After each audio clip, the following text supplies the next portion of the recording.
let me invite to the stage David Poole, co-founder and CEO of Symphony Ventures. Humans versus robots.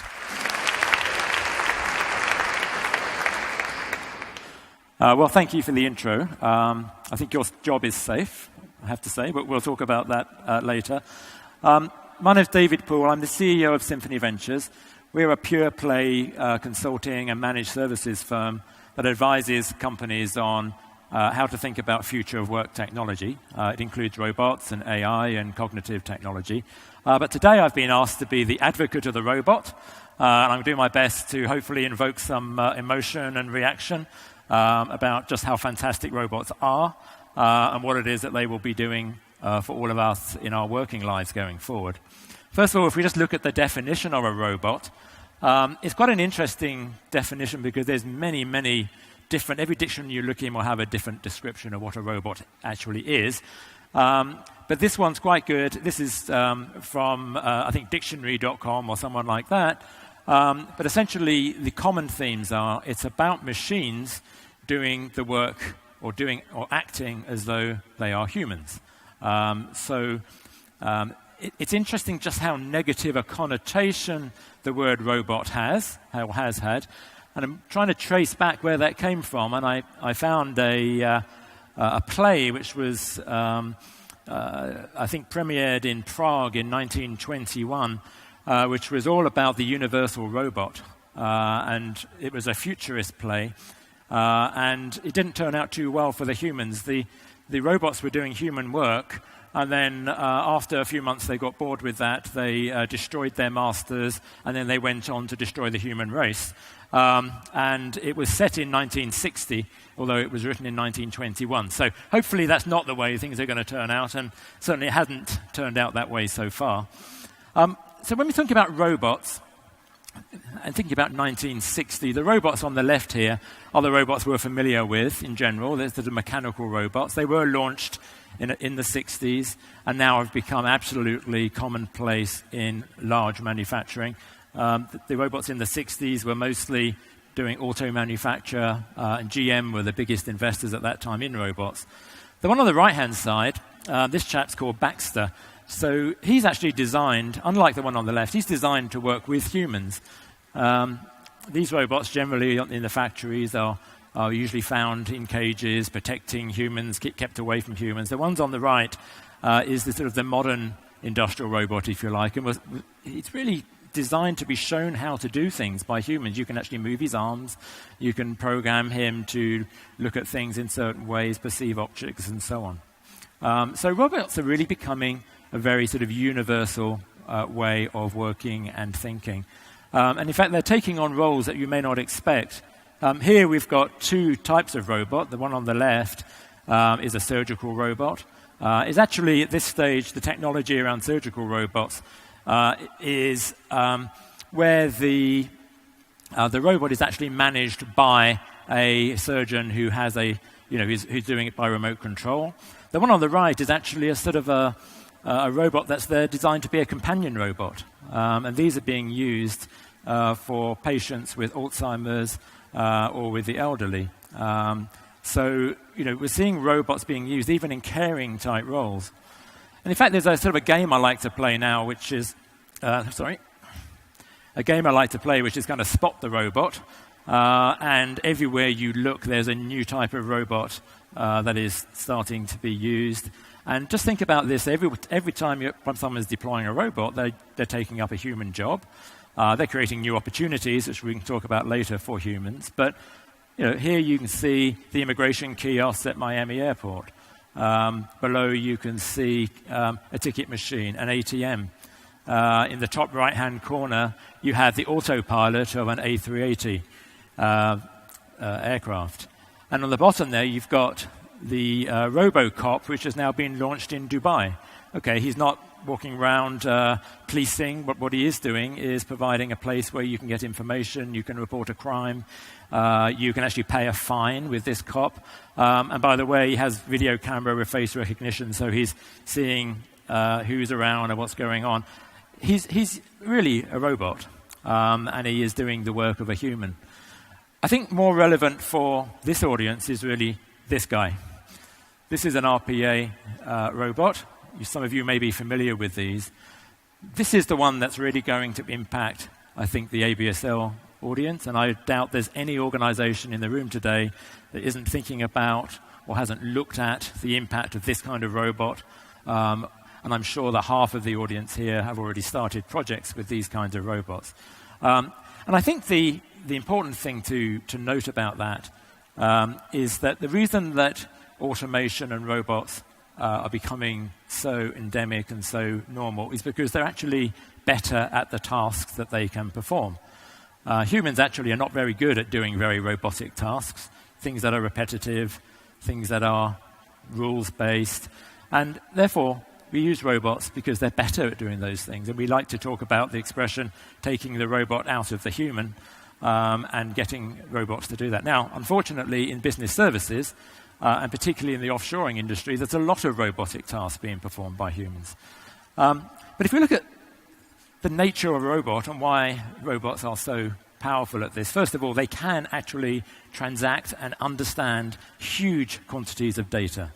Not on their own, sometimes with other tools, but also their ability to analyze that data, to be able to do things, manipulate the data, and to use that to make decisions, which they're excellent at making. And when they do things, they do it very precisely. They do the same thing that they've been told to do over and over again, and they do it exactly right. Not nearly right, they do it exactly right. They're fast. They work much faster than humans do.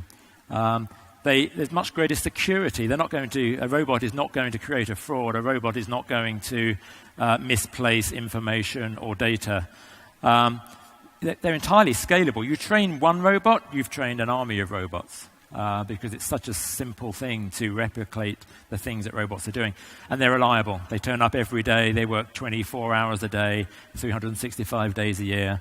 They don't take toilet breaks. They don't take long lunches. They don't get drunk. They're pretty well behaved. So the reality of this is that they are both cheaper and better at doing robotic tasks. And when things are cheaper and better, the progress and the march towards that solution is inevitable.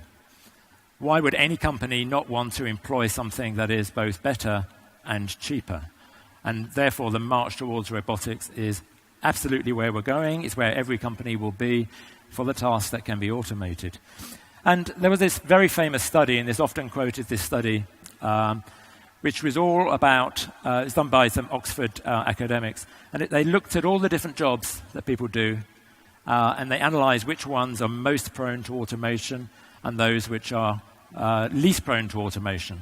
And the ones on the right, you can see, shows a big band of business services through it, and a lot of these sort of administrative type tasks are the ones which can be automated. And this part of the study was looking at the US economy and work in the US, and they worked out that 47% of the jobs in the US could be impacted significantly by automation and robotics.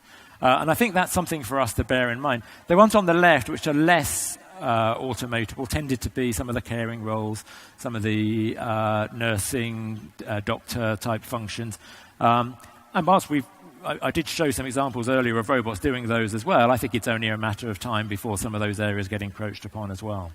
But this is an important study which really does start to illustrate the kinds of jobs which will go and be impacted by automation. It doesn't always mean the end of employment. Amazon's a great example. They're one of the largest employers of robots, but they're also a massive employer of people. And they have been growing their human workforce significantly over the same time as growing their robot workforce. They're one of the biggest users of robots. I think the question to be asked is, how long and sustainable is that employment for the humans in a company like Amazon? Because we do hear about and we do question, well, if they could have a driverless truck to deliver the package, would they use driverless trucks in Amazon? If they were better and cheaper, would they use driverless trucks? Yes. If they could deliver the final mile with a drone, would they do that? Well, if it was better and cheaper, the answer is yes. So I have to say, I think that the future employment in some of these kinds of companies, even these new companies that are employing lots of robots and lots of humans, is something that we have to question. And it may not be all about getting rid of the humans, but really using the humans in the tasks where they are much better equipped to cope. And yes, it does cause disruption. I think all of us are going to have to start getting used to the concept of working alongside robots. And I think it's a great combination. If you think about the ability to augment a human with all those other capabilities we talked about earlier, then I think that's a great opportunity.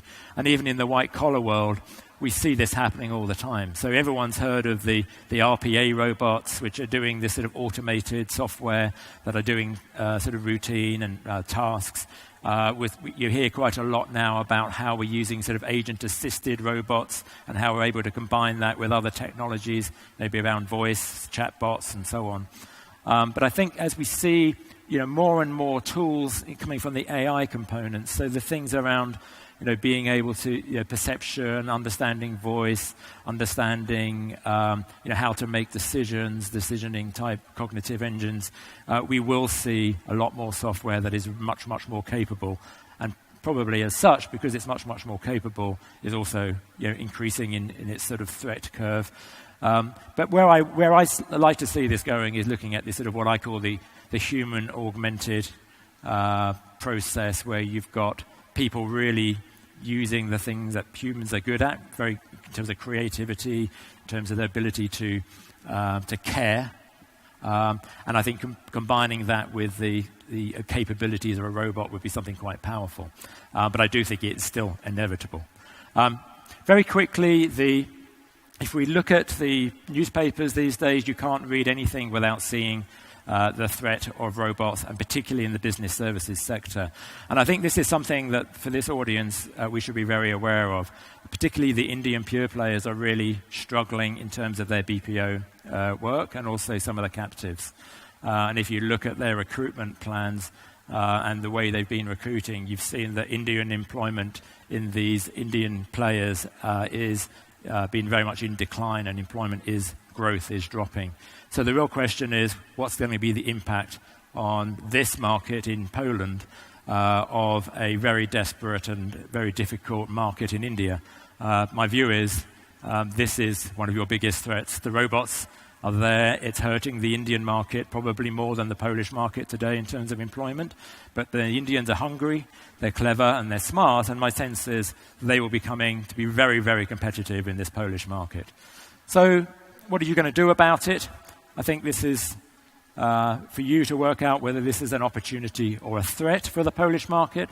My sense is that if you guys were leading and driving the robotic and automation initiatives within your businesses, then you would be very, very well positioned. The capabilities and skills that you have in these nearshore type locations across Poland and the region are absolutely the right skills, absolutely the right capabilities to be the masters of these robots. So the question is, are you going to be the masters of the robots, or are you going to succumb to them, or are you going to succumb to the pressure from the Indian market, which I think is going to continue to be upon you? Thank you very much.